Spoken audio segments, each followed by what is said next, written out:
that, Laura? You want to do that question? I can, yeah.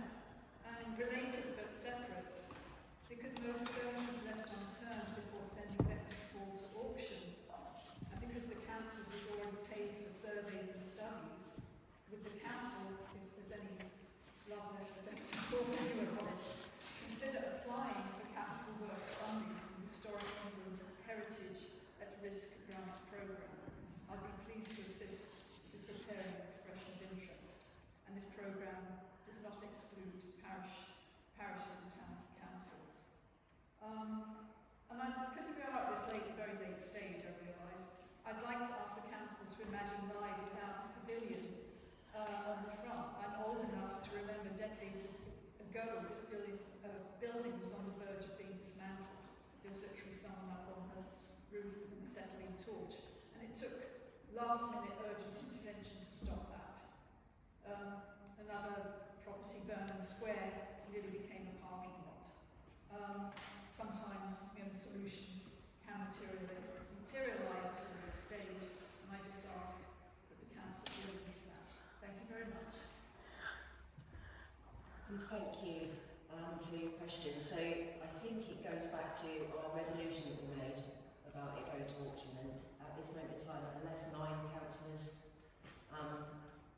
do a rescind of that decision, and it carries on. So you're asking us to have a think about that, aren't you? So I'm sure we'll have a discussion at some point. But at this moment in time, the decision is for it to go to auction in September. Yeah, we need to alert you that there may be developments in expression of interest that was already given to you. Yeah, so we can't comment on that because there is some legal stuff around it. So, yeah, thank you for your question. Thank you. Thank you. Jenny? So, there's your chair. Has any progress been made by Town Council in pursuing with the Isle of Wight Council an infrastructure plan for Ryde? I have been asking this question for a decade or more, but despite many verbal assurances by past mayors, to date nothing has materialised. Westacre Park, the large housing estate for some time, is now being built in Ackley, and less than half a mile away, another large supermarket, Aldi, will shortly open for business. However, despite long-known traffic issues, pedestrian and vehicle, the Isle of Wight Council has decided not to include upgrades to the roads and junctions which serve both these new developments. Furthermore, local residents are being told other essential utility suppliers and services are already struggling to meet current demands. In order to safely manage expansion, Ryde cannot afford to wait another 10 years for this crucial plan.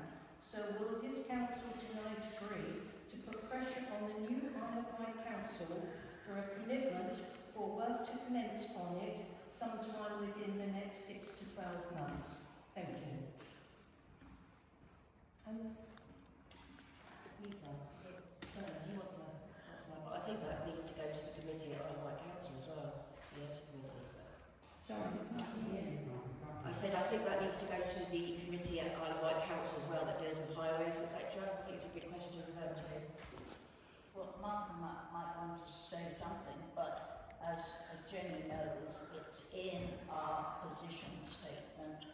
The position statement is due to be revised soon following the finalisation of the Isle of Wight Council, what do you call it, island planning strategy. I think we've got somebody from the Isle of Wight Council coming to a planning committee meeting in September. Is that right, James Brewer?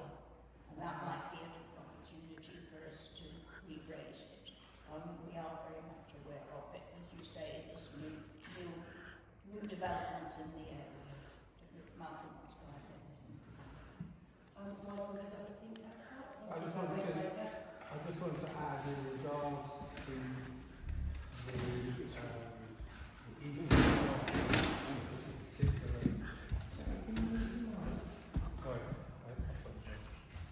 Sorry, I just have to say that the public Yeah, can you hear me now? Yes. Thank you.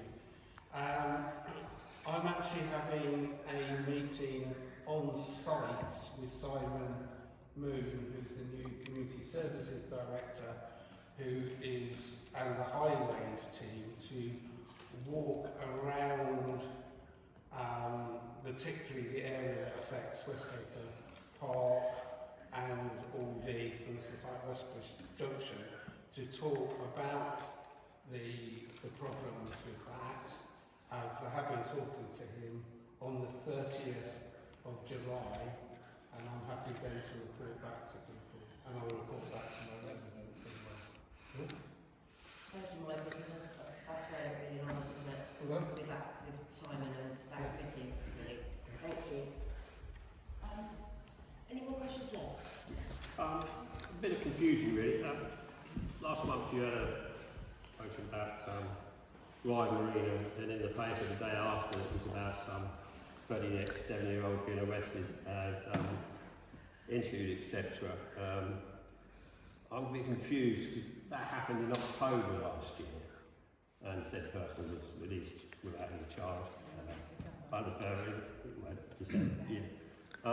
So why was it released last month as if it was happened last week in the paper, when it was released in the paper as if it happened last week, when it happened all since before Christmas, and we're still now here not knowing any of the better of what's happened. So it's under police investigation, so again, we didn't talk about it because obviously the police are dealing with it.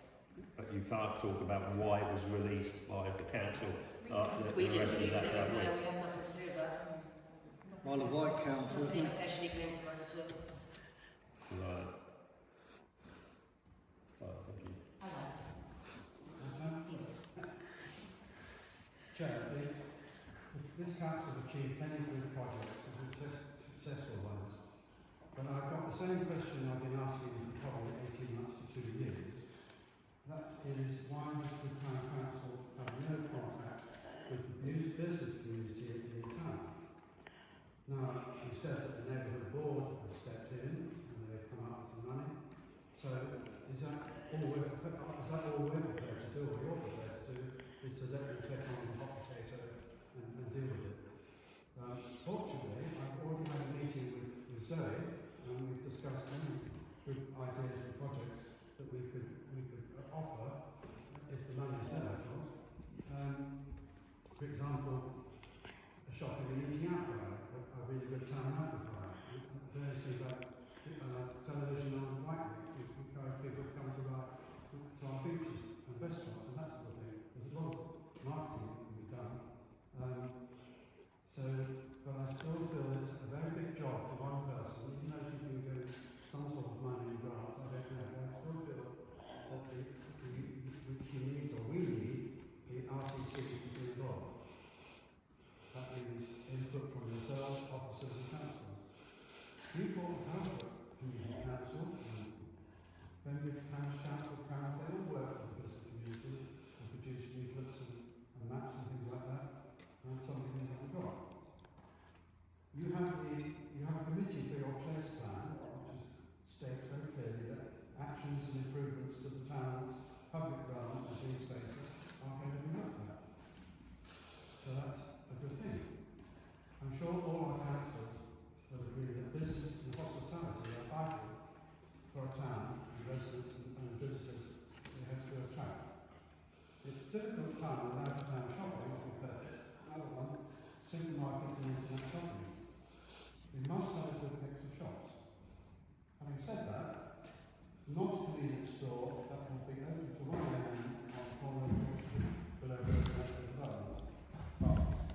So to finish, I sincerely hope you will discuss this amongst yourselves, how you can be involved and make sure this grant money is spent wisely for our town, because this time we want to see some good results. Thank you very much. Thank you. So I'm on the neighbourhood board as mayor, before staff department. So what I'll do, Lisa, that's okay, and colleagues, I'll arrange a meeting with Zoe and see how we can support her. I think she has been in recently. Yeah, so I'll arrange a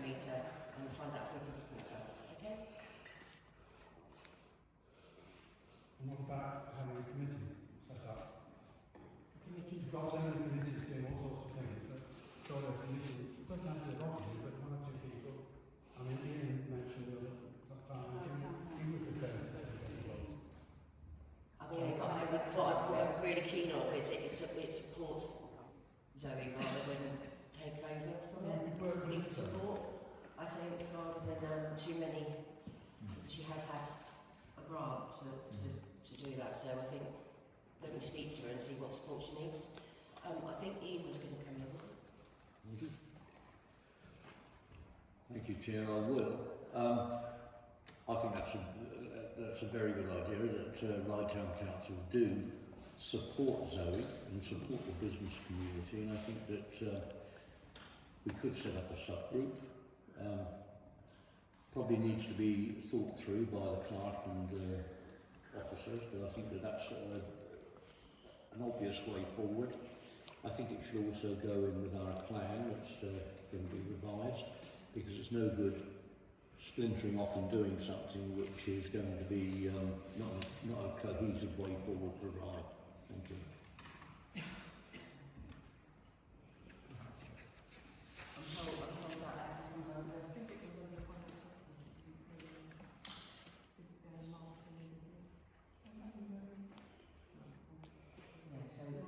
Because we used to have a marketing committee. Pippa, please come in. Yeah, I just wanted to endorse what Ian said, and I think as we've spoken about in a number of meetings, is this idea of in the fall coming together and that wider plan, and that wider plan that is coherent with the neighbourhood board and the Isle of Wight Council. So I think the business community with as I think has come up in a number of meetings previously, is the idea of in the fall coming together with these key stakeholders to develop a clear plan for Ryde that works in tandem with the neighbourhood board and with the Isle of Wight Council. And I think the business community is a fundamental part of that, along with youth and various other spaces. So I think that for me would be the logical place, and I think if we can engage with Zoe before that to feed into that, then that would, that should be a commitment with councillors as a key pillar within that strategy. I'm just really aware that this is public questions rather than us making statements. But Alex, anybody else out there, so please. Very simply, we have a responsible financial officer, we have a finance committee, we have a planning officer, we have a planning committee, we have a business development officer. Why don't we have a business development committee?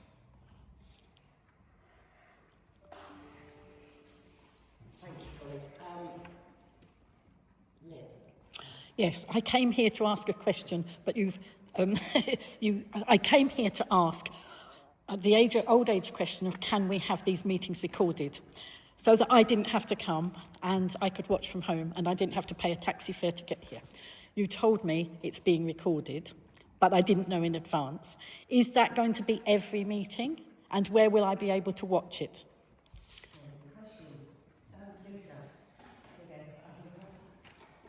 We are starting to live stream. Tonight is a trial run, which hasn't gone that smoothly so far, has it, John? Because the code that they were trying to send us hasn't come through to the phone. So we need to. John's sat here frantically trying to. So this is a soft launch. Yeah. So how are you recording? Because when I do a live stream or a video. We're not recording it.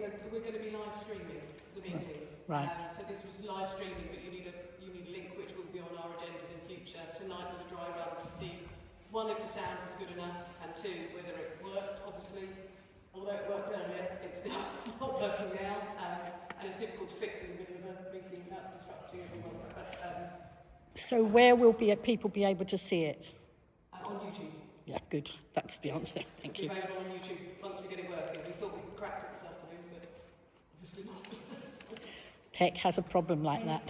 Soft launch. Any other questions? We've got, well, we're over time now, but we did have colleagues speaking, so anybody else? No? Thank you very much for that.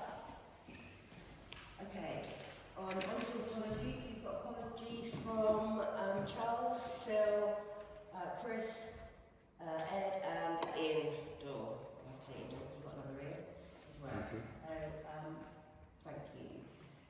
The declarations of interest. Have you got declarations of interest?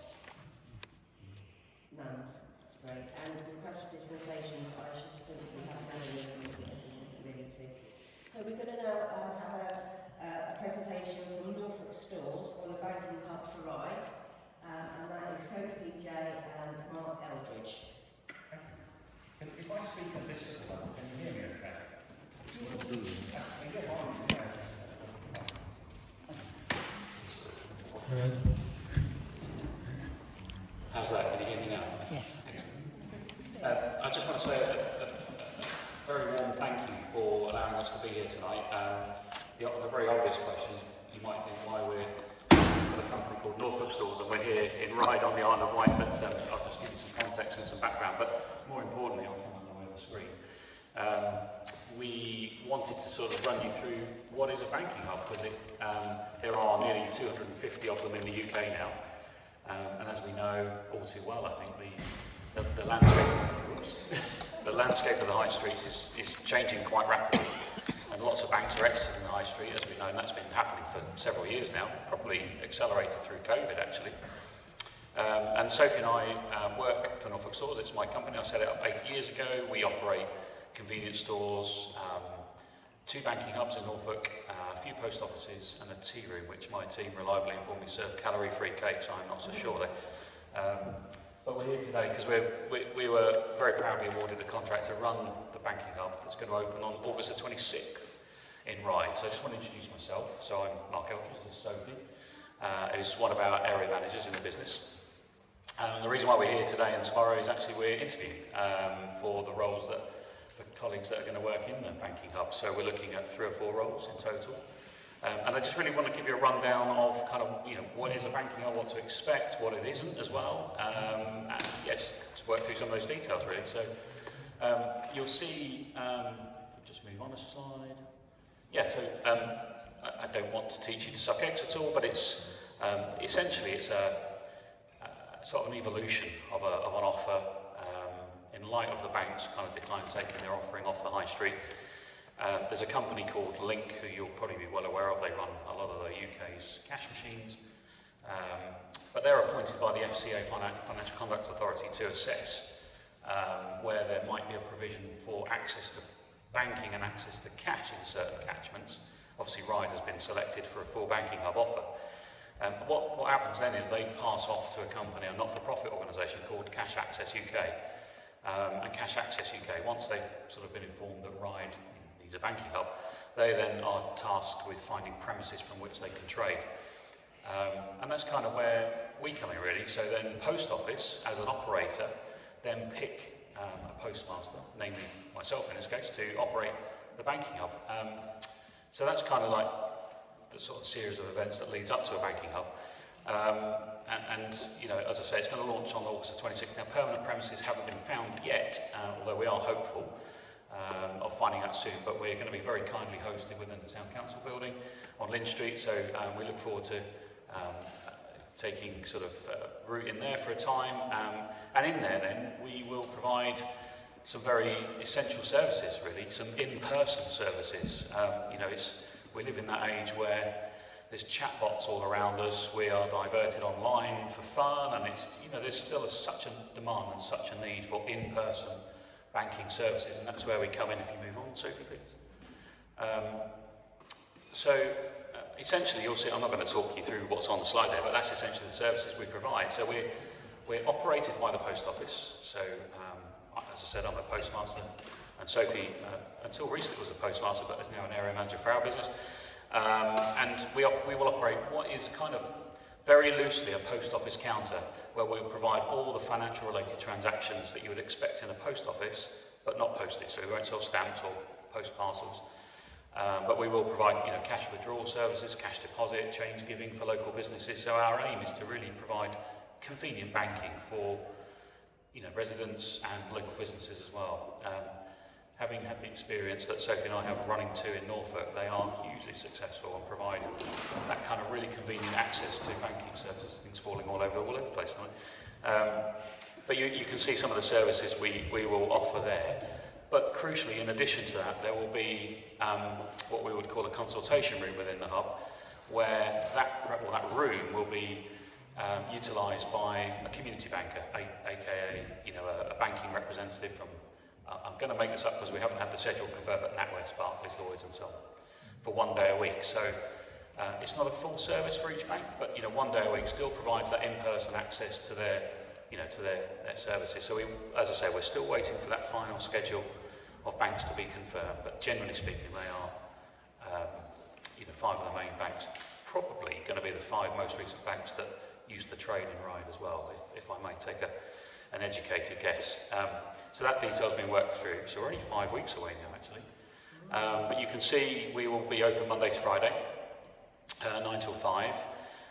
And hopefully, having seen the guys and ladies that we've seen today, we hopefully will have recruited a really superb team to look after all your banking needs, and they're there to be on hand to kind of talk you through what we can provide and equally what we can't. Because a lot of people come in and think we're a post office, so there's a bit of settling in and kind of determining what we are and what we're not. So if you can move on a bit, Sophie. I know I've got to speed up a bit because I've only got 3 hours with you. No, I'm only joking. I've only got a few more minutes. So yeah, it's face-to-face support. I think I've described that enough really, which I think is so important. And even if for customers that are digitally savvy, we are still living in an age where you've either been, I think, or know someone that's been scammed, and that erodes confidence in using those digital services. So I think it's quite nice to have, as I say, a face-to-face support. And that's the counter. Sorry, Sophie, if you just step back slightly, that's a counter of what it would look like from a post office counter. It won't look like that in the town council office to start with, but when we find our permanent home, you'd expect kind of quite a posh banking hall type environment that is very conducive to sort of to conduct all your financial needs really. Okay, if we keep going, yeah. So I think that is quite an indulgent photo. That's one of our launches that we did last year, in fact, in the town in North Norfolk in Holt. But really, that's just to reinforce, I think, the point where high streets are under pressure, more so than ever. I mean, I know that running convenience stores and a tea room, as I mentioned. And we don't have a given right to trade. It's hard, and it's been hard for quite a few years with pressures of COVID, energy crisis, and I'm not giving you the sob story, but it's been hard, and I'm sure that, whilst I don't know you, I'm sure there's some business owners in the room that would recognise that. But our purpose, or part of our purpose, being a banking hub in Ryde, is to help provide convenient banking and just help alleviate a headache. Local businesses still thrive on cash.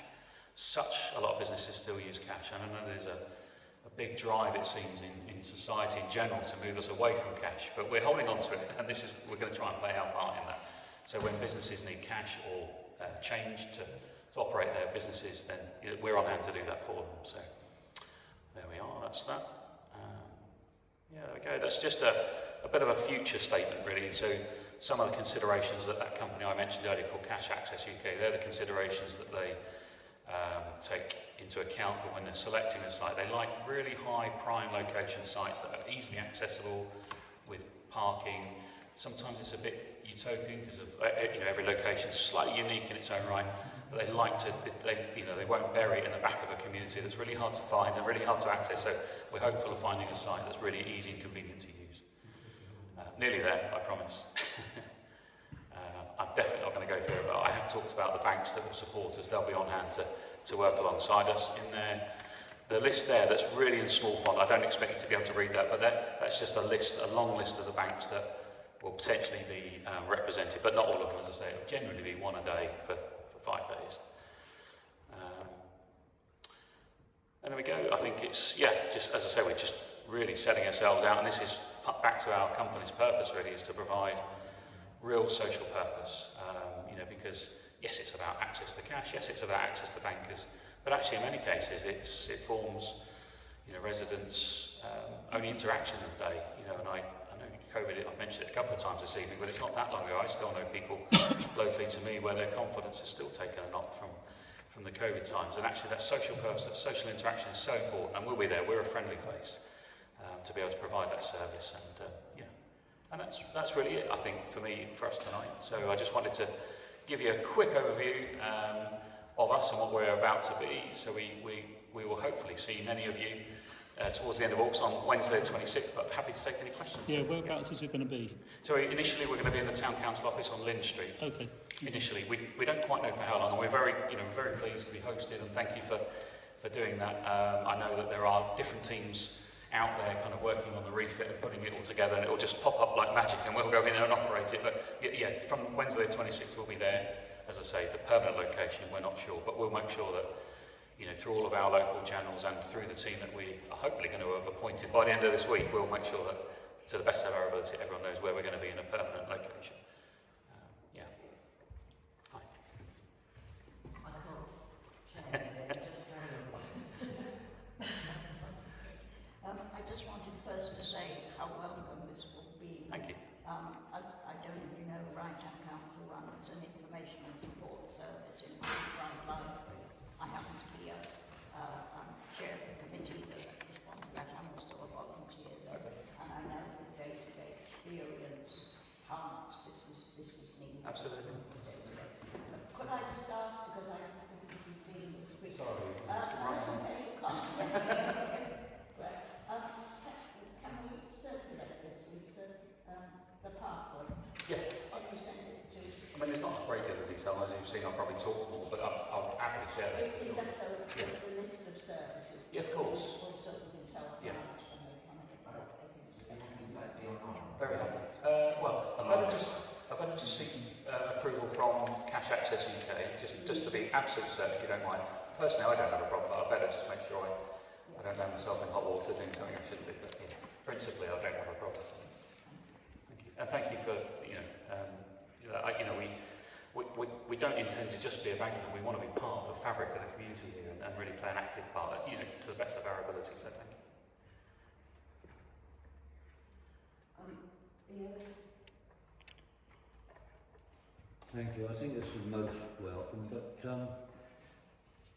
you're going to be centred in Ryde, but you'll be dealing with island-wide banking as well, so you've been under pressure here. What I was going to say, and I picked up on what Diana just mentioned, and I think that, if you've got any publicity blurb or marketing information, then quite truthfully we should be putting it in the libraries and Ryde and elsewhere, especially in the IsleOfWight, with the date that you're commencing. Yeah. Very, very happy to provide some blurb. I think Sophie and I have been in this position before where we've opened up a temporary banking hub before in a location, and it's a Cash Access UK policy to not do any kind of advertising of any sort. I mean, as much as I kind of almost disagree with that, they do that for one reason, is they don't spend any marketing budget until the permanent location goes live. So I guess I trust in their logic in that, but in the interim we'll certainly provide you some blurb, with the basics of information about what services we provide. I think I'll do that once we've got clarity of what banks are in which days. Otherwise I'll be forever producing different versions of the same things. I'd rather have a decent set of blurb, as you say. So.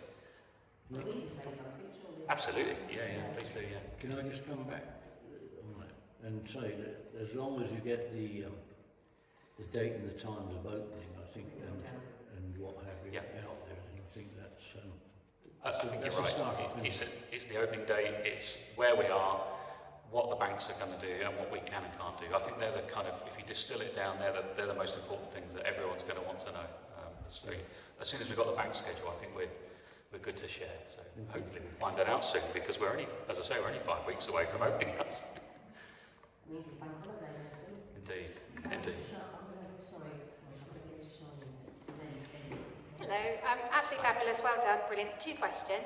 How long does Cash Access UK give you support for? Is it a 2-year, 3-year programme, a 1-year programme for them to help fund? I don't know the intricacies of how it's funded behind the scenes. I'm awarded Have they given you a contract? Contract for me is 3 years. Yeah. Right, okay, cool. But that doesn't mean to say that the property is leased for that just time. as It's usually longer than that, I think. A starting point, that's all. Yeah. And my second question is, why was Co-op not on your list? Because they are an ethical bank and the rest are not.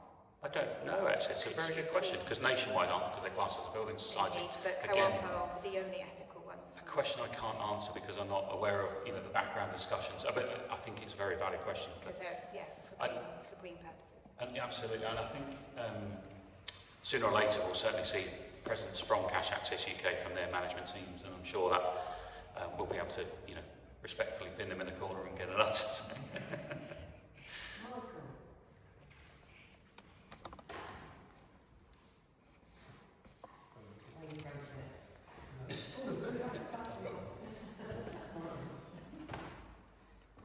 Sorry, I moved over because I couldn't see you. I'm so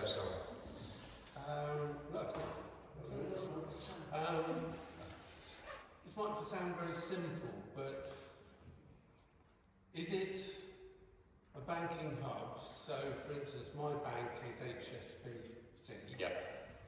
There isn't one in Ryde, so if I want to do anything over the kind of counter, I've got to go to Newport.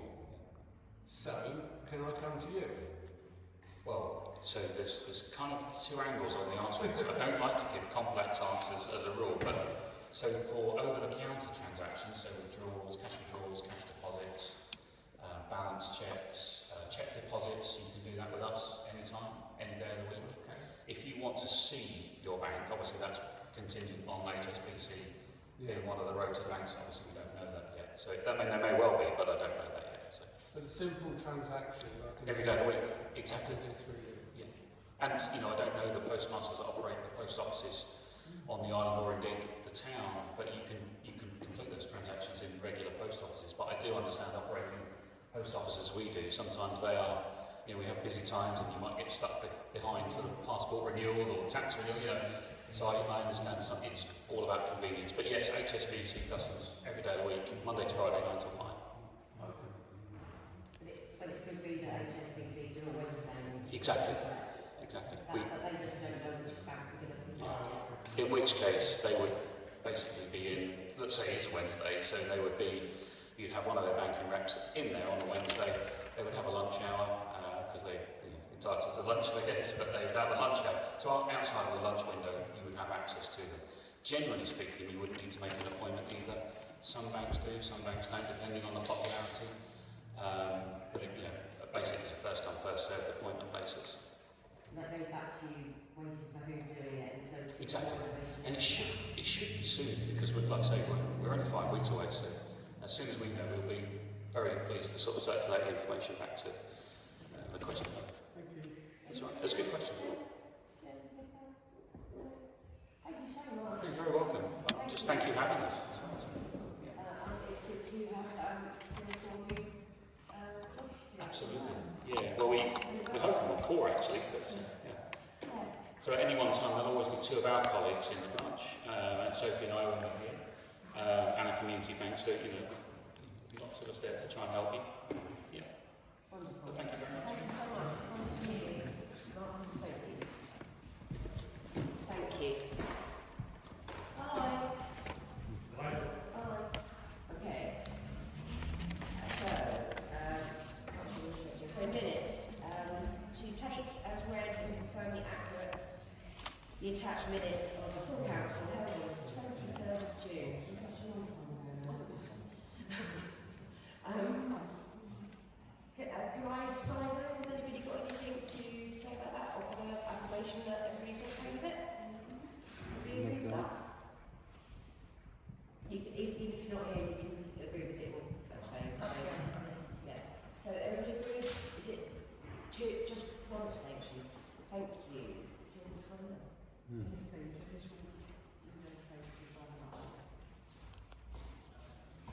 Anyone? Yeah.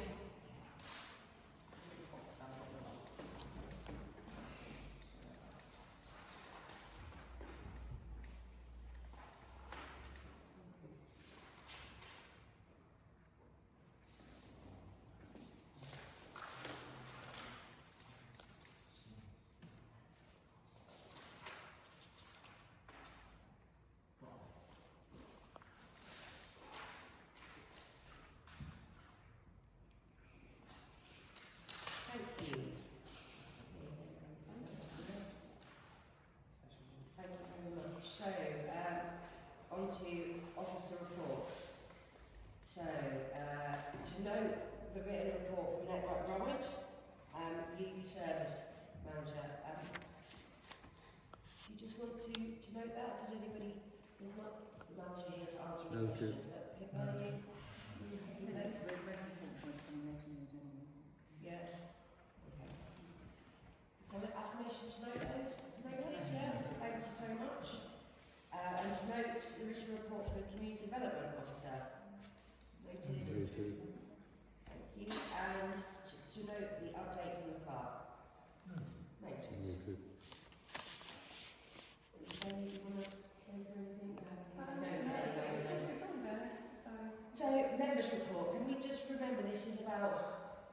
meetings you've gone to on behalf of the town council. It's not a member's report about other stuff. So, anybody ever done anything on behalf of the town council, Charlie? I was with you at Ryde, which was fabulous, wasn't it stunning? And I was invited to the launch of a spa a couple of months back at All Saints Church, and then they've launched a Monday community cafe, which I was invited back to. So I went as a councillor to kind of see how they were going in their engagement, and they're going to continue it across to December. Every Monday you can go in and pay a donation for what you feel the value of food and drinks that you've eaten, but their main purpose is mental health support, and they're all fully trained in mental health first aid. And they're going to make a commercial business for the rest of the week, but I just thought that was a really good asset to Ryde. And I had sorry, Sean, I believe there's over 80 people attending that every Monday. Yes, and 96 was highest. And I also had an inquiry from a resident and handed over to Les, who was here very smoothly, which was great to see and carry forward some traffic concerns. Thank you. Anybody else been to Diana? I circulated a written report. I'm sorry it was late. Forgot to send it to John. Thank you. Thank you so much. Malcolm. Quick one, yes, I went to a rep for the council for association, and we busy planning the carnival, Salmon Carnival coming up, the first one on Saturday, Ryde Carnival the last one, at the end of August, and Ryde Town Council are involved in, Ryde Town Council in helping, especially for example in the provision for disabled access viewing platform or equivalent, and that's going very well. As for myself, I've been to some vibrant. Sorry, Alex, you go first. A very belated one, but I wasn't here at the last council meeting, but I did attend a very informative chat at Riverlow Gardens, just before the last council meeting. That was very, very well attended. Obviously, friends of ours were there. I didn't say for the growing session, but we got a very interesting information about the history of the site, and it's a really good little green space. Yes. And I attended some really vibrant events. So Vernon Square, which if you're going to go again, make sure you take a seat because the music was brilliant. The entertainment, the homemade cake and the homemade lemonade was wonderful. So I actually really enjoyed that one. It was a fabulous day. Mardi Gras, again, absolutely fabulous. Seeing those schools involved, etc. It was a really wonderful day, and Pride, of course, this weekend, which was great. And it was great to see lots and lots of people out. So really very blessed I could go to those and sharing their success. Anybody else? Michael? I just wanted to say in relation to Pride, I went to the funeral here in this space of Peter Woodnut, which was very moving, and the launch of the new book about Ryde and the LGBT community. I did have a copy, but the copy I have asked the copies to be made available to Ryde Town Council, because it also is in memory of Peter Woodnut, and it's actually got a walk that you can actually walk around Ryde to all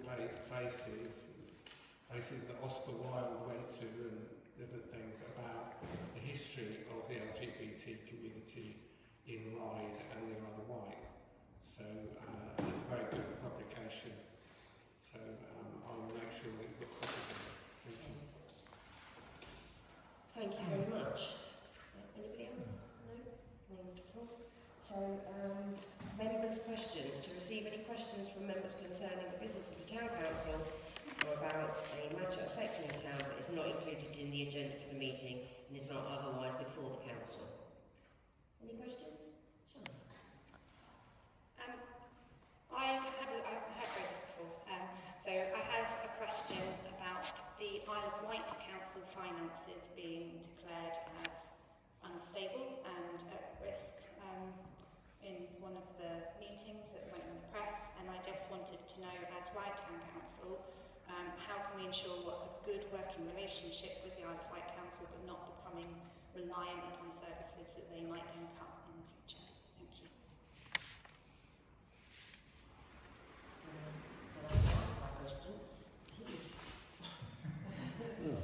Although I did speak today when we was doing our corporate planning, and I did ask again for an MOU, Memorandum of Understanding, so that we can, do you ask for that as well? When we did our corporate planning stuff this morning. Yes, I did. And we did have a discussion at IsleOfWight Council about the corporate plan, and one of the things that I specifically asked for was that there's discussions with Ryde Town Council and parish and town councils in the autumn, well before we get into our budget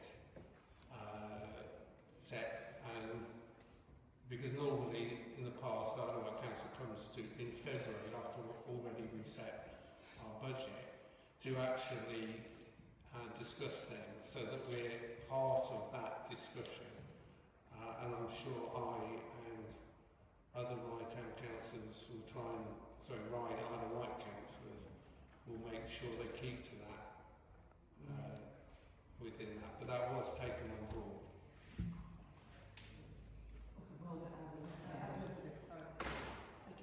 I went to a recent training course in Harrogate regarding many topics covered over 2 days. One of them was devolution and how town and parish councils are now built into that devolution bill. And we had members from government and LGA there saying that it's probably still not very clearly worded, but they're going to make very clear the intention that you cannot just pass down assets without any supporting infrastructure, which is what's happened in the past. They've given away the liability and keep the things that got to be looked at more and around if they're going to keep passing things down to town and parish councils, because there's going to be wide-ranging devolution across the country, new town and parishes set up everywhere. So it's making them think more about how they hand assets in inverted commas, because we know that many of them have actually been acquired by financial liabilities without any of the supporting infrastructure. So that is a positive thing that I will be pushing and pushing. We're also trying to get together with the Isle of Wight Council and the Neighbourhood Board to clearly define roles, who's doing what, so we don't duplicate anything, and so we can plan more into the future about what's likely to come to us and how we'll be able to look after that. But that, due to people's holidays, I've been asking for a few months. It's coming, but I'm not entirely sure when, but they're all important. Just to give you an example, and it's only an example, it's not written in blood or anything, but let's say Appin Park, you'd want Appin Car Park, wouldn't it? For example. Diana, just on the same issue, if you look at my ILOC report, there was also a discussion there, the AGM, with the new leader of the council, in which he also assured us similar things to what Martha was talking about, that there would be a meeting well in advance of the budget setting in order to, so that we can take into account the considerations. Whether it happens or not is another question, but it's good that everybody's pushing this. But he did assure us of his commitment to parish and town councils. And quite a lot of those services in the public realm actually is under my committee, so you've got my commitment to speaking to the officers as well to make sure that happens. The car park isn't though. Can I just add, Just keep your mind together. Mayor, that I think we have to accept as a council the reality of the financial situation our council is in, and that it is in a position where it really can only fund statutory services, and that certain things, the parks are not, quite statutory, that we are going to have that conversation, and we are going to have to, make decisions of we either do something or, not lose it, but not necessarily have it to the standard that we want things. And so I think that is, you know, really coming. And I think it probably be good in the autumn when we look at our corporate plan. What are our visions for areas like Apsley Park within that? And we have to also understand that there are a range of different politicians now who also have, you know, views about that and are being very vocal about that. Thank you, Michael. Any, Ian? It's a question. 2 years ago, or the budget before last, there was £27 million in the Isle of Wight Council reserves. And for the previous 3 years, there was a saving of £50 million prior to the committee system taking place. Can we please find out what the present situation is with regards to money in the Isle of Wight Council reserve prior to going in and discussing things, so that we absolutely know what the situation is? As you know, Chair, and as other people realise, the media inflate things. I far sooner see something coming out by live streaming, etc., than absolutely someone taking a headline just to promote their publication. So I would like to put it to members that we, before we get involved in a conversation about taking things over, that we absolutely get down to the last penny of what the Isle of Wight Council has in reserves, where these great savings were coming from, because I think we had an election in May and there was going to be some fantastic savings, and no schools closed. And I don't think that we should be, as a Ryde Town Council, sucked in to cope the Isle of Wight councillors. Unfortunately, a couple of them left, but you're still here, Chair, and Councillor Lilly is as well.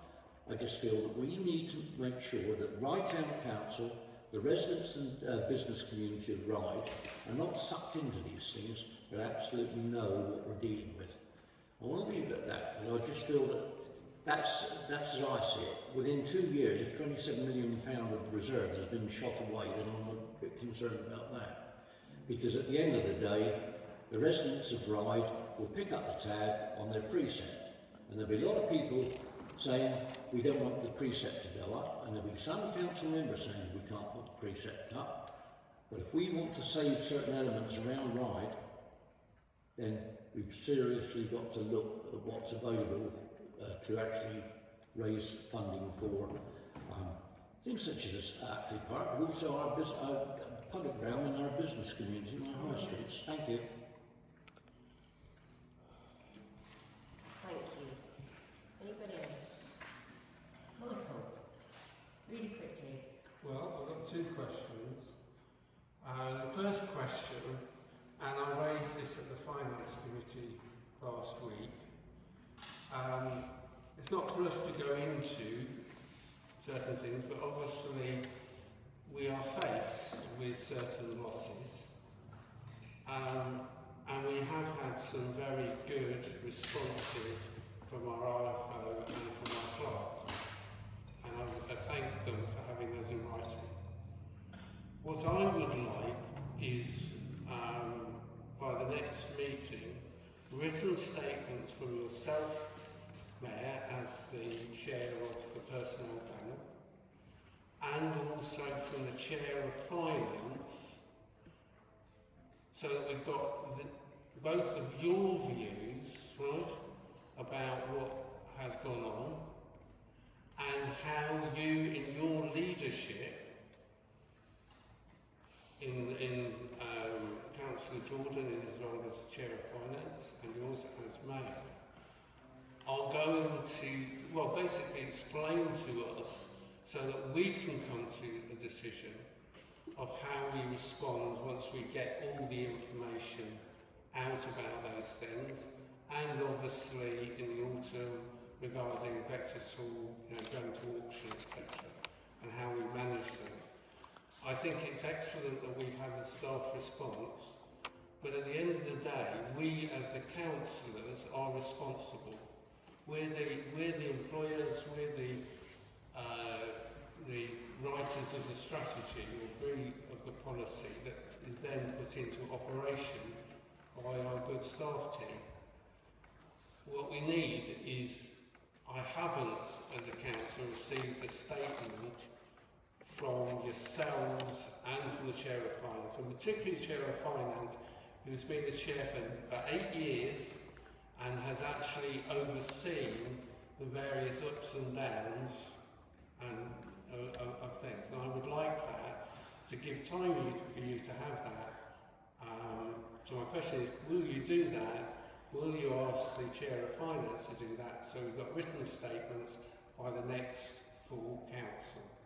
Thank you. I'm not thinking about that, Michael, but you were mayor for quite a lot of that as well, so you do know some of that history?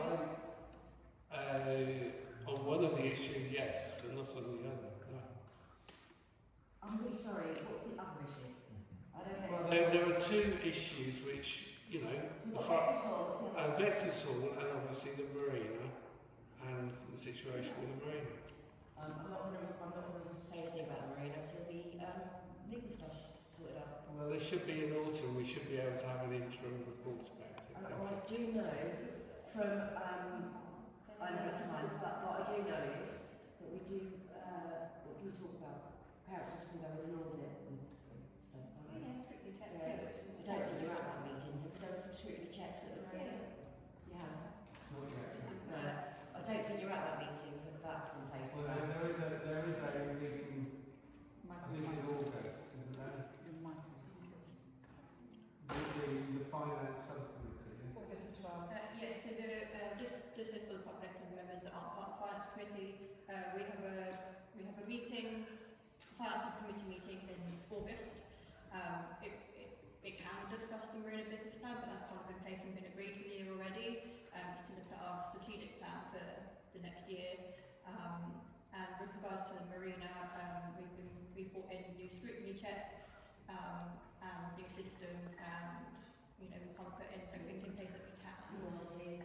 And even in the autumn, Karen may not be able to give you a statement about that situation because it's all dependent on when we hear back from the police, when things progress, and we may not. It's moving very slowly, and it's not within our control at the moment. We are chasing. Lisa's chasing all the time. I'm chasing all the time, but we know how long these things can take.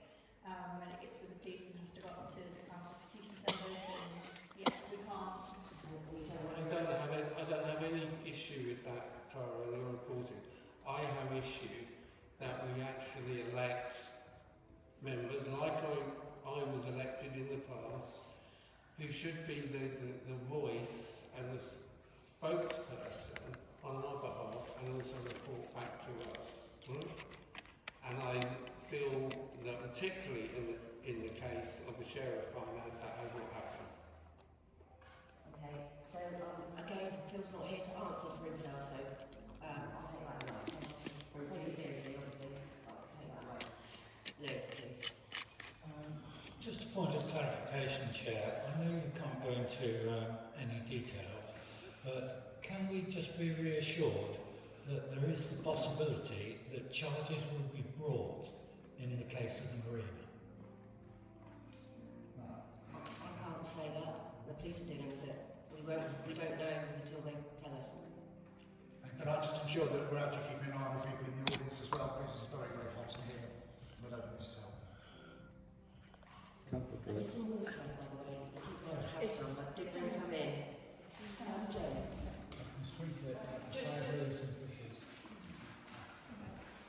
Just to answer Councillor Campbell's point just made, it would be great to be able to know that, but we've been reassured during the Finance Committee meeting that we are just waiting on the police investigation until we know whether the CPS agree that there's enough evidence to prosecute. We have no further updates. So we've got no reassurance at all because it's not in our hands at all. There's nothing Don't you, Jen, that's what you said, yeah.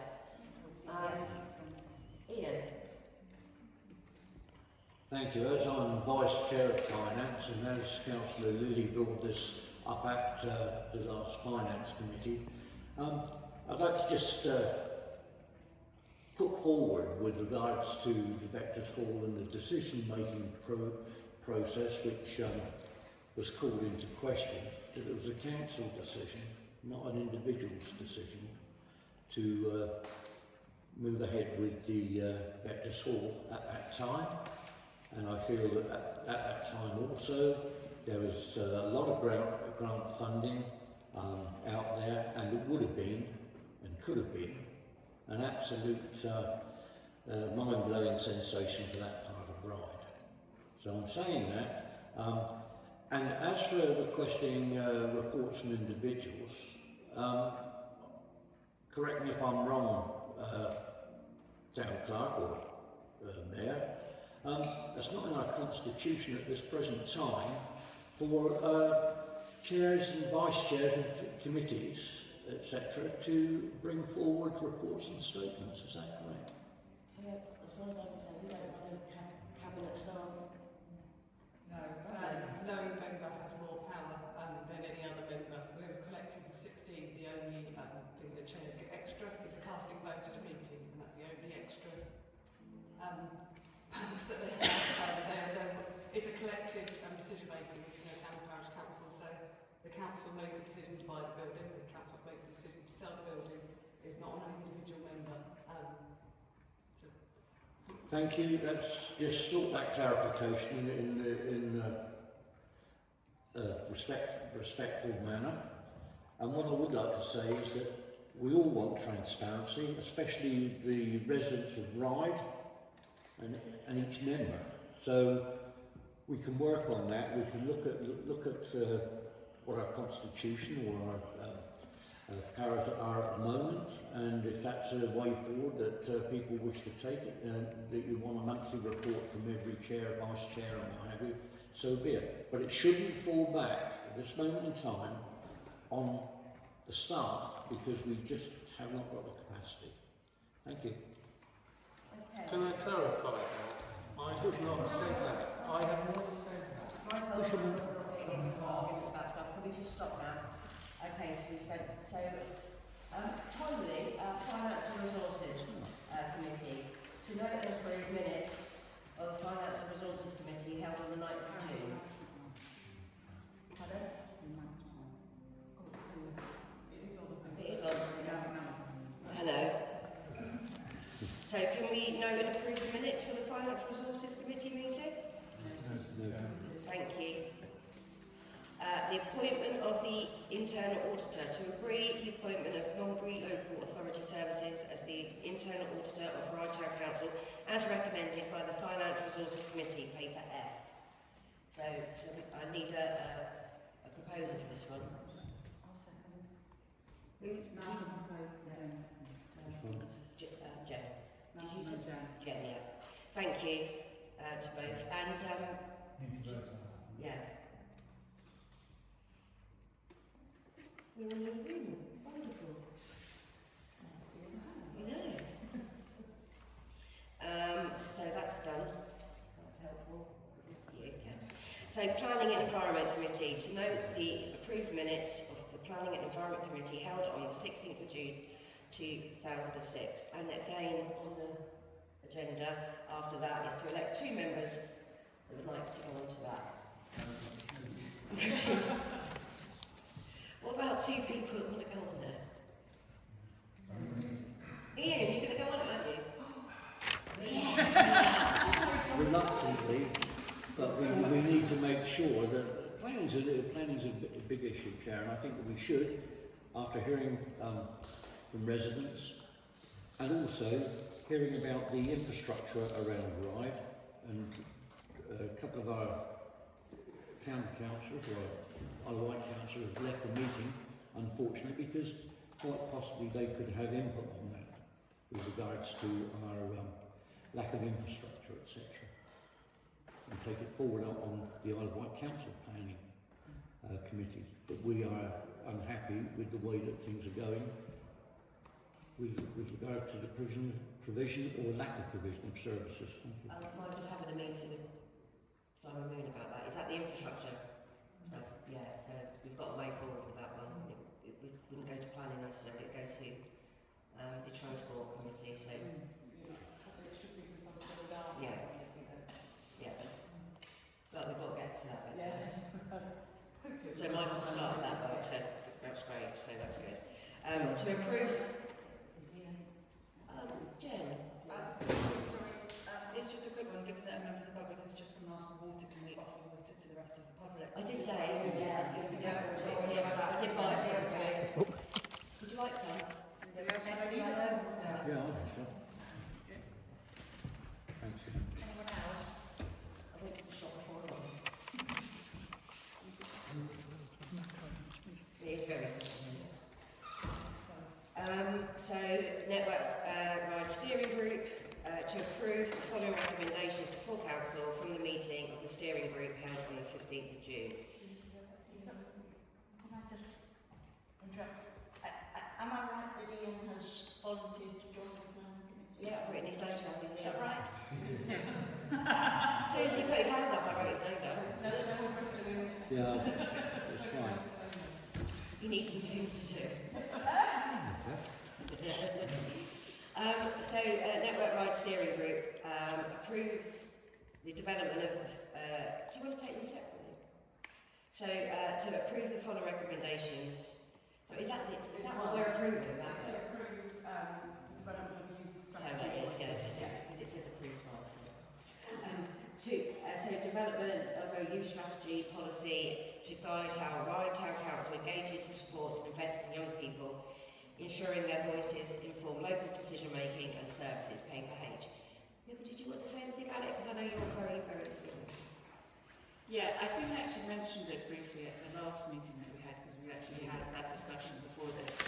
And I think what came out during the steering group committee meeting was the idea that I think we have potentially treated Ryde Town Council strategy towards young people as Network Ryde, and actually there is a need for a much broader piece that threads together the different pieces around youth engagement that was being pushed forward. And as also was being explored, we had a couple of members of the Ryde Neighbourhood Board who were there, who are already as part of that piece of work, having a constituency that they're going to be engaging with around that. So I think the idea is about developing a strategy that's going to sit alongside that. We don't want to have a separate piece to what the neighbourhood board is, but we want to create a meaningful space for young people to be able to engage. I think we've brought up a number of times the idea of having meeting with young people and the town council, but that needs to be in a space where they want to engage. So this is just really to create the idea of creating that wider policy for young people to move forward, and to do that very much in alignment with those other spaces rather than duplicating. I think it's really extremely important, Michael. Totally support this, and I think it's important that particularly this Ryde has got a lot of very active young people. I mean, it's two people who lead the IsleOfWight Youth Council actually come from this Ryde, and there is a very active set of young people, and talking to some young teachers actually who have many of this Ryde on Apsley Beach, they are actually saying that there's much more awareness of young people involved. And it's important to note that in the next year, young people of 16 are going to be able to vote. And whereas before often 18, 19 go to university or leave the island, we're going to have a whole generation of people who are going to have the vote and could be active. And I definitely get the message. I spent a week with a young man called Isaac who shadowed me, in Ryde and the IsleOfWight Council, doing politics A-level at Live Ryde. And I was just blown away. I also met other young people on work experience and things.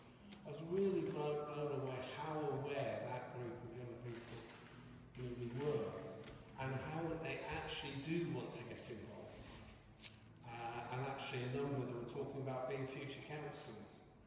So there is something very exciting there, and I think, and the last book was the head of art was saying that the standard of art coming out of the school is really sky high, and she was asking whether in Ryde there could be an exhibition, perhaps in the shops, of some of the amazing artwork that's actually coming out of Lift Ryde, and how we could she was asking, how do we get the people of Ryde to actually realise what wonderful young people we've actually got, and what, you know, the abilities that they have. And I thought that was a really, so I think that we do really need to engage with our schools and get that generation, particularly I think with Lift Ryde. So it'd be good. I'm going to have a talk with Mr. Doyle about this. I think this strategy goes towards building on that thing, so I totally support it. I'm assuming that just brings me back to when we did the consultation for the Ryde neighbourhood board in that department. I had like 20 young people come to see me one afternoon from Lift Ryde, and they came up with some wonderful, wonderful ideas that nobody else really thought about. It was really great. So, I just wondered if there's any strategy as to how the strategy is going to be produced, because it's, I mean, I'm also very happy. I happened to go, for talking about art, to an exhibition of art at Ryde School a month or so ago, and that's absolutely incredible. It would be very good if Ryde could do a similar exhibition, but I'm just curious as to if there's any plans as to how to do it.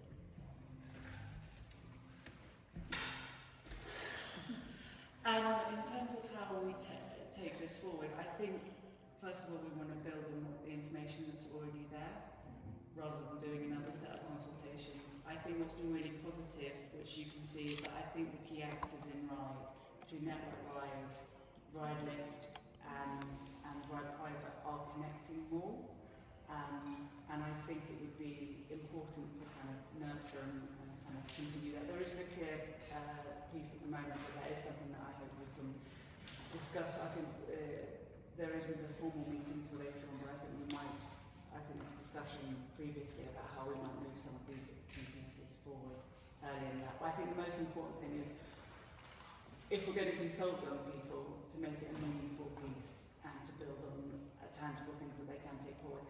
Michael, I think the idea of the art is really, really interesting, and I think actually you can really see it during Pride in terms of the amazing engagement there is from young people. So I think, you know, aside from the strategy, the policy that, you know, will take time to develop, I think it would be great if we as a council can look at how we can help lift that, even if we're not driving it ourselves, just help make sure there is that visibility and support around that.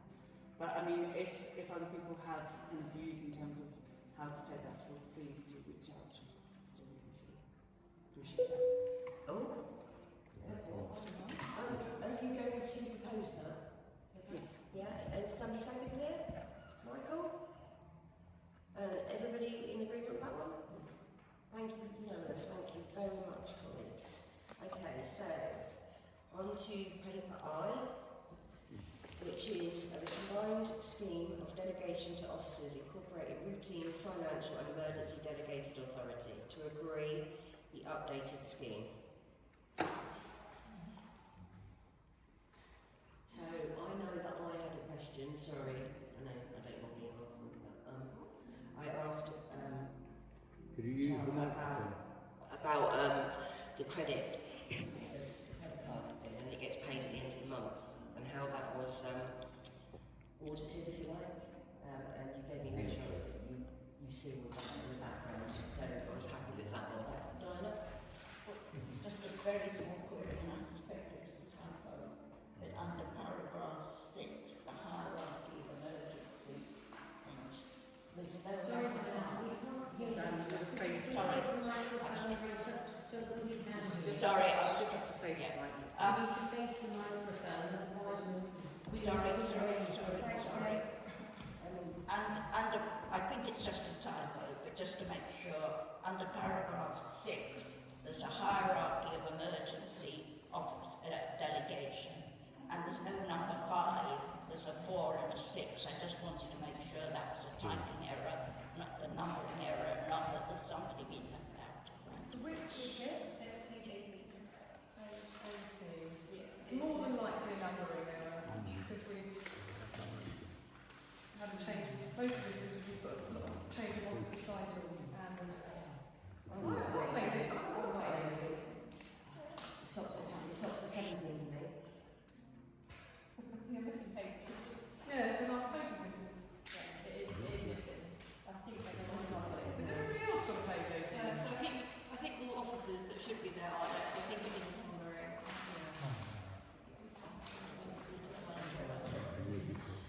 Yeah, it is just a, Is that removed one of the parts? I think so.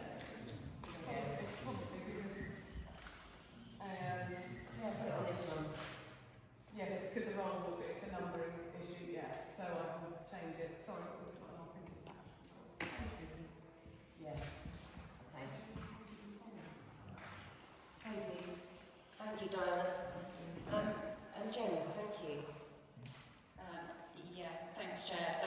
My query is, it states under point 5.2, let's get back to it, so I was just checking I did have the page 18. It says, the Deputy Town Clerk... The Deputy Town Clerk acts as proper officer in the absence of the Town Clerk and holds the same delegated authority as the Town Clerk, and it says section 4.1. There is no section 4.1, so I think it's just a typo. I think it's meant to be 5.1, but unless I'm missing. Yes, sorry, that's Yeah. another one, yeah. I did go through Very well spotted. I've updated the contents on it a bit. Thank you for that. And it's obviously missed one, so there's a 4.1, it should be 5.1. I will change that.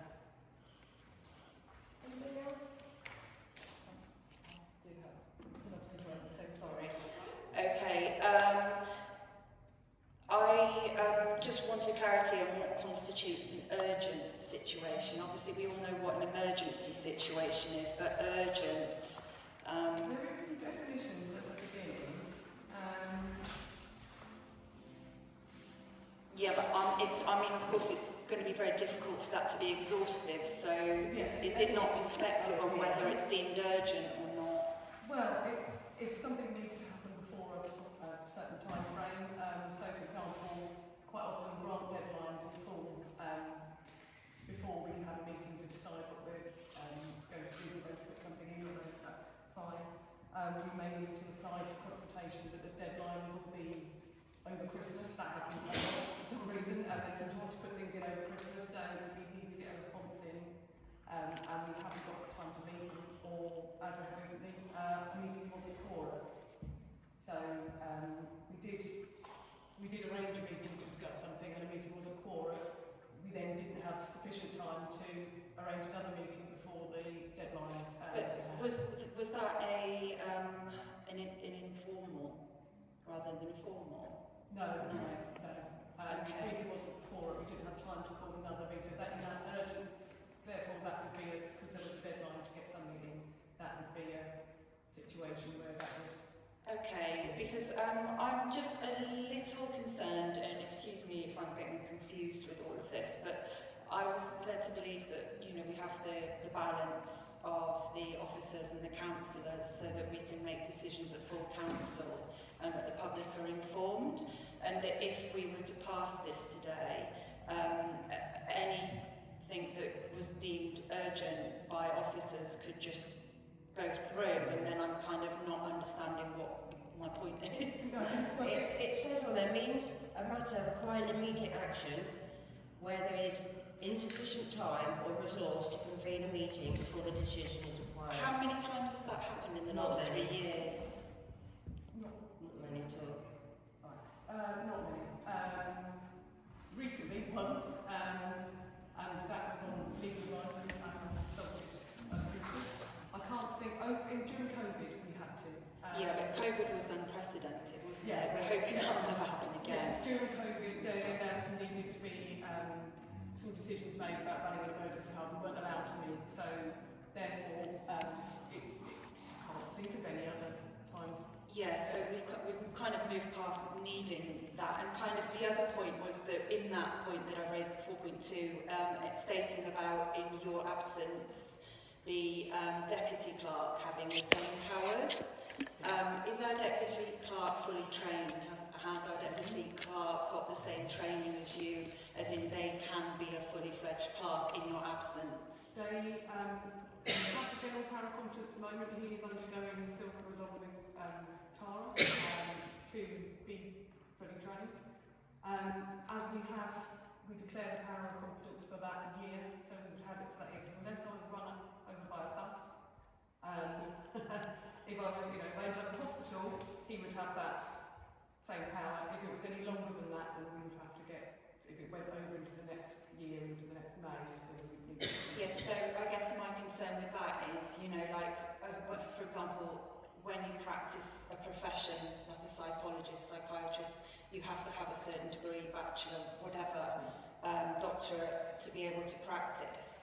So are we in the position whereby we can grant this to somebody that hasn't, and that's no shade at anybody, it's just this paper is giving delegated power to you and to your replacement in the event that you weren't here. I mean, we're talking hypothetically, right? So hypothetically, you don't really think we would get hit by a bus. So it's not going to go to the deputy. And likewise, I'm trying to think, are there times where we really need something quite this in-depth, which means that we wouldn't all meet to, discuss things in a, in a fair way. That's just my concern, because this isn't COVID. That's brilliant, Jen. I personally think the transparency, it just covers everything.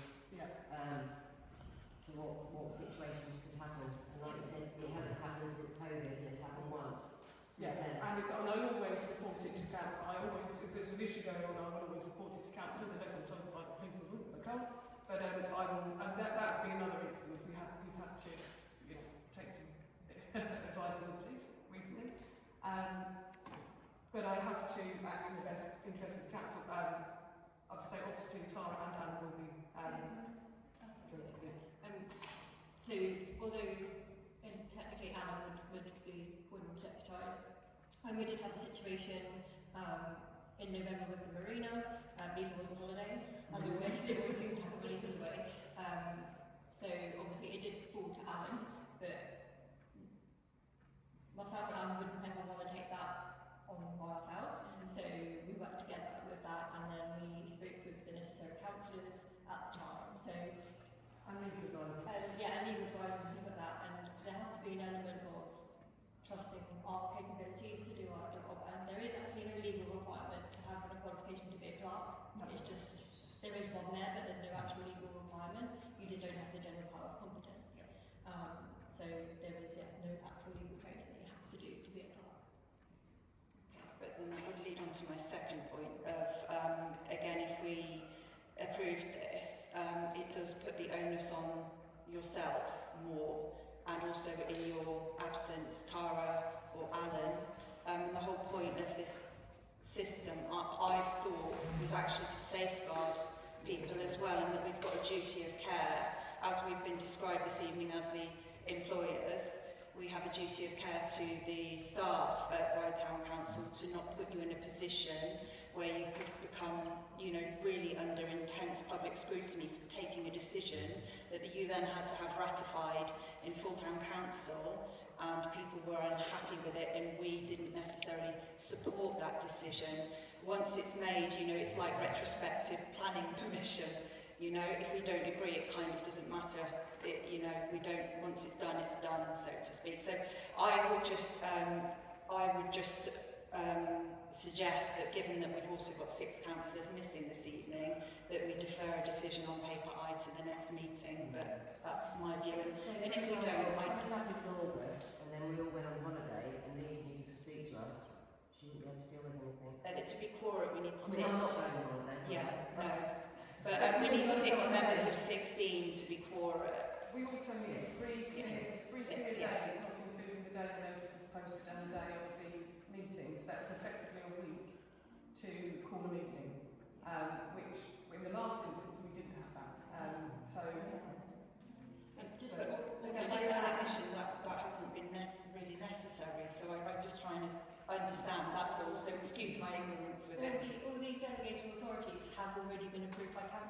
it was just in 3 different documents. So Lisa has worked to combine it into one, and we're just basically reapproving something that's already been approved in one document.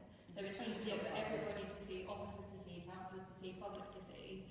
It is already approved. The limits are approved, what we can do is approved, and if we start taking things away, then we won't be as productive. We'll be meeting every other week to sign off a new bin, it's just, Again, I don't wish to take any powers away. I'm just like, I would love to see, again, that I would push for deferment because I really like the evidence of where this is so that I could compare. Just so that, Okay, can I just, is it alright if I just colleague, Diana, please? I'm just going to make I was just going to make the 2 points that Tara made about qualifications and about the fact that this is just a consolidation of what already exists. And I'd like to propose that we adopt it. Thank you.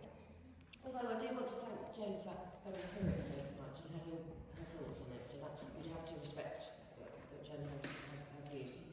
Anybody else? No?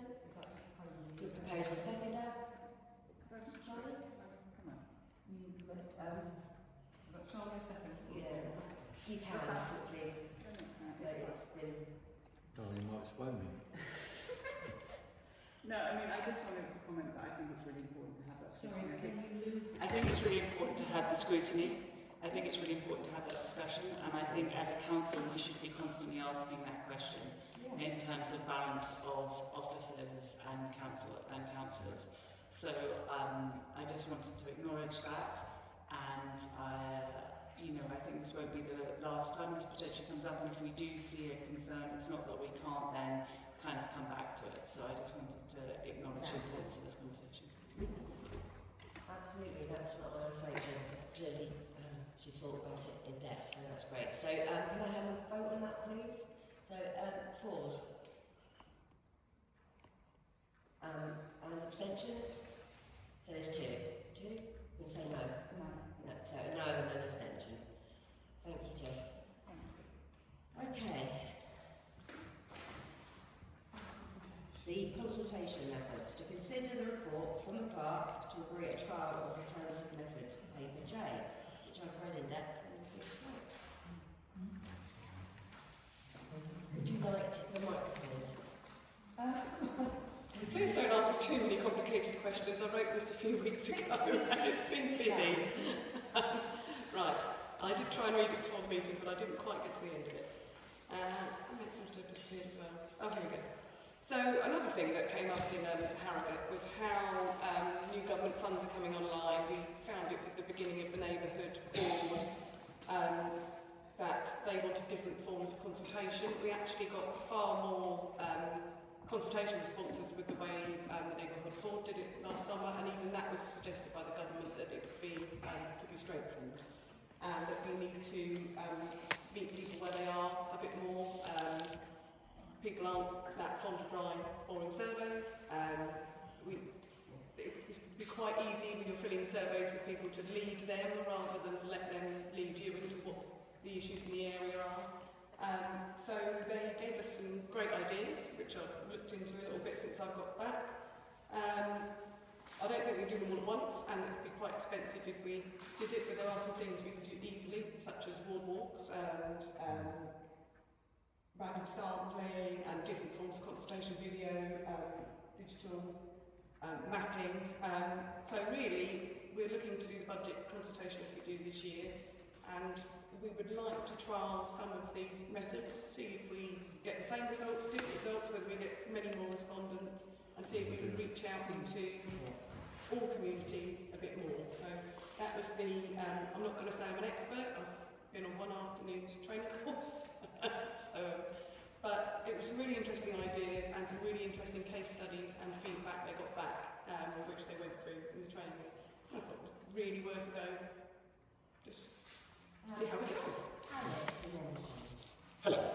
I wholeheartedly support it. It's a bit dry in this day and age to expect people to entirely respond to what can, as quite rightly been said, a leading survey. It all depends on the context and how it's written. So it is about laying out there and getting amongst people and being seen to do so. However, I've kind of made this point on another thing, it's only a very minor point, and I'll do this quickly. Please steer away from trying to do it by video, because at the end of the day, if the wrong thing comes out, you will just get accused of editing. Now, I'm an editor, professional editor, I've been doing 25 years, but we all saw the trouble with the BBC, not only Donald Trump, because you put something in the wrong order. So as long as if you are not an absolute expert and have complete legal backing of how to portray people on screen, please, please, please avoid it. It's the most expensive way to do it, it's the most potentially litigious way to do it. So I would advise you that unless you have experts and a legal team akin to the BBC's and the kind of evidence we have hanging over Donald Trump as well, I suggest that you leave the video thing well alone, as I say, because to do it to the standard of competence will not lead you into trouble, will be prohibitively expensive, and the money can be far better spent on a lot of these other very fine suggestions that I see before me. So I'm totally agree with it, but don't go down the video route. We've already seen tonight the video is imperfect at its very best. Now I've seen production crews get into worse messes than this, and they're being paid tens of thousands of pounds a day. So don't take video lightly, send the voice recording, whatever, because you'll just get accused of editing it to suit your own ends. So again, just professionally speaking, leave that well alone and spend the money elsewhere. But I am a supporter. Thank you. I think it's a wonderful evolution of what Diana started last year. I think this is absolutely incredible, and we can build on lessons that we've physically put into practice already. My preference would be the community mapping and the digital ethnography. I think the community mapping is a lot more accessible for people who live with various disabilities, and it will allow people to choose the way in which they wish to interact with it, and people can't be led quite so easily. A secondary one, I think the oral storytelling, we have some fantastic people on the island who facilitate oral stories, someone like Sue Bailey, so that could really utilise some island resources that we already have. Thank you. Sorry, there's one more thing. How are we going to save the data? GDPR was mentioned, awesome. Have we got a software to take it all in and bring it back out to us, apart from ChatGPT? Not at the moment, but I'm very good friends with Claude, who can design something like that. So we have to work out, we're just literally starting out on this, and we normally don't take that long to do a budget survey, do we? It's going to be a bit of a bigger project, and then you councillors help out and about levels, one of the most important things you guys can do. Michael? No, I think... Sorry, that's all right. Sorry, then Pippa after. No, I think we can go first. Well, Jen. I think this is great. I think it's great both in terms of the approach and in terms of the budget, because I think actually testing on something where people are going to have real engagement. Going back to an earlier point, I'd be interested to see if and how we can make something like a budget interesting to young people. And in terms of which method we use, I would be tempted to look at our contacts with IsleOfWight and IsleOfWight to ask them how they think it would be interesting for them to engage around it as a child. And I have a meeting there tomorrow. The one that we did for the Labour board, they really engaged with that, so there's hope there, actually. Mike, what's your turn now? I support this, because we should look at all ways of engaging with as many people as possible. There's a lot of disfranchised residents out there, and we do need to engage. I like the idea particularly of the walled walls, because unless you're actually walking around areas and actually see, places like in my walk, Preston Close, and actually see, 150 flats and, lack of facilities, you don't actually understand how people are living. And quite a few years ago, as councillors, we went out and did walks and walked, and I always remember standing, when we did the exchange and walking down the pier and looking at that in so that we, and all councils, understand the different units. Ryde is made up of settlements that are little villages that are quite separate. We have the Haylands and Swanmore and Oakfield and we need to get out there and understand, right, the realities of things. And I think we've, you know, I have to put my hands up. There's obviously been particular fight within my ward about a particular development. It looks like it's being built, so it's going ahead. We need to be talking about how do we integrate 472 houses into the community, to the population. That's going to be 2,000 or 3,000 people. That's going to increase our population and that. And we need to be talking about how all these things actually go together. And my other point is there's lots of little congregations of residents, whether it's a sports club, whether it's a school, right? Whether it's a group in the local church hall, which is people suffering from mental health issues that come together every week.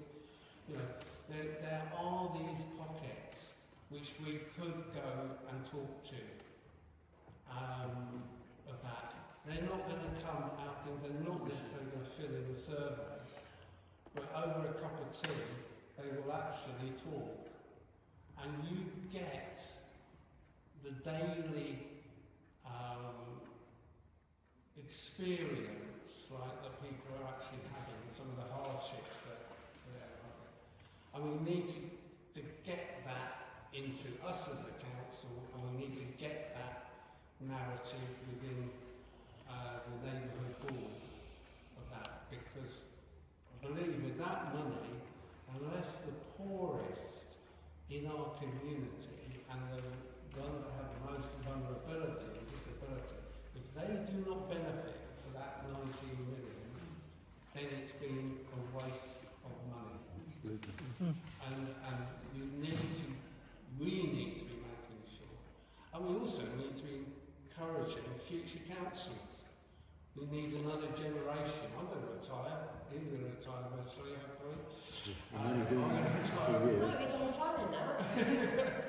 But we do need to be encouraging that next generation of councillors as well. Okay, so it's recommended next steps, I think we go for now. So it's to pilot a few low-cost methods first. Digital, how do you pronounce that word?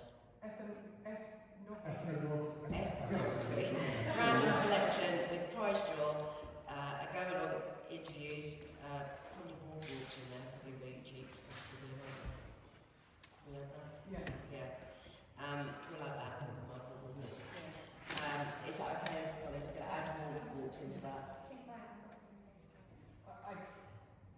I was just going to propose that we group once we finish. Yeah, so I was just going to go through the recommendation basically, just to know what we're tie the pilot to live decisions such as budget setting, so finding somewhere to land, set budget of 3,000 for the first pilot, so that's what we're talking about, 3,000, okay? For the first pilot, scaling it to a fuller programme if the benefits are demonstrated, so that goes back to how we're getting the information out, okay? And review after the pilot against the benefits set out in section 4 and decide whether to build in house capacity or commission externally. So this is a pilot to start with, okay? So you're just going to try a few bits of each to see actually which works better and how engaged people will be. And I'm pretty certain most councils will probably get involved if you need us to get involved in it. Okay, so we've got a proposer and a seconder. Thank you, Jen. So that's Diana and Jen to you got the show? And a show of hands, please. There you go, that's a good one for you, because I think it's great, that one. I was really enjoying that. So, now date of the next meeting, which is the 22nd of September. Oh, sorry. Oh, yeah.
is from Tracy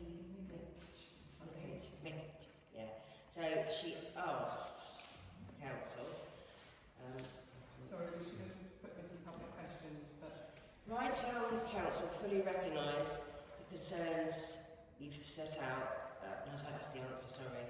The question is about...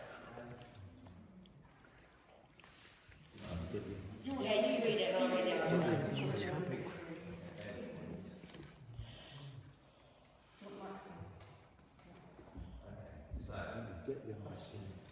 Michelle?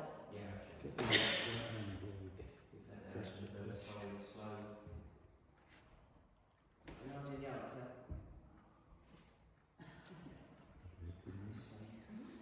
Don't look at it, it will help you out. I don't think people can hear. We couldn't hear half the stuff because people need the microphones right at their mouth. Okay, so this is from Tracy Mickich, local resident. She said, I would like to formally submit the following questions for public participation section of full council tonight. Concerning Sectors Hall highlights the immense challenge local councils face when taking on derelict heritage structures. Given that total public investment into this property now means £300,000 with little to no return to the community, it's clear the initial acquisition framework is flawed. What was the experience, what has this experience taught the council about the limits of its capacity to act as a developer or custodian for the complex Grade 2 listed structures? Will the council commit to implementing a stricter independent viability assessment protocol for any future property acquisitions to ensure community assets do not inadvertently become structural financial liabilities? Can you please confirm receipt of this question and have an answer for tonight's meeting? Okay, so answer to the question. Ryde Town Council fully recognises the concerns you've set out. The total investment in Vectors Hall is significant and the council is determined to secure a sale that mitigates further loss and protects the interests of local taxpayers and council from any further liability or risk. The commitment guides every decision we're making on this matter. You raise a fair point about the limits of what town councils a town council can reasonably take on. Although bought with the best of intention, Vectors Hall has tested our capacity to act as custodian for the complex Grade 2 listed building. We've learned from that experience and we're taking it seriously. Following the purchase of Vectors Hall, viability studies have been completed for subsequent purchases. Thank you. And just going back to close the meeting, so to note that the next meeting is the 22nd of September 2026. Chair, could I just say, from a public's point of view, although I've asked for people to speak clearly into the microphone, we have probably only heard 40% or less of what's actually taken place between yourselves during the course of this meeting, which has lasted nearly an hour and 3/4. You're talking at the end about having engagement with the people of Ryde, because they're not engaged with Ryde Town Council. This is a classic example again tonight of you, the Town Council, failing to address the problem of the acoustics in this room, and we definitely feel disenfranchised. Oh. And I'm sorry to have to say this, but it's true. So would you please do what I've asked and what other people are requesting as well. Bring the microphones right in front of you in future, regardless of what committee meeting it is, and speak clearly into the microphone, not look at your fellow councillors and officers. It's really the public who really want to hear what you're actually saying, and we're not being given that opportunity. So can you take that on board and please get this matter sorted out once and for all, because this isn't the first time that I've raised that at council meetings. Thank you. And can I say, if you have a visual, can it be visual? Because I'm not sure everybody could see what was on the screen. And I must say, I was in the audience of the finance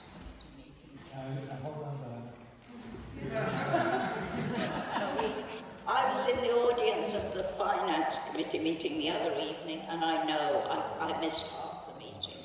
It may be my hearing. When I spent £4,000 on new hearing aids in order, I hope, to be able to hear clearly at these meetings, and even with my new hearing aids in, it's still impossible to hear, as I said, at least 60% of what's being said. So I don't know whether to put a bill into Ryde Town Council, because at these meetings they've been a waste of money. So would you please take that on board?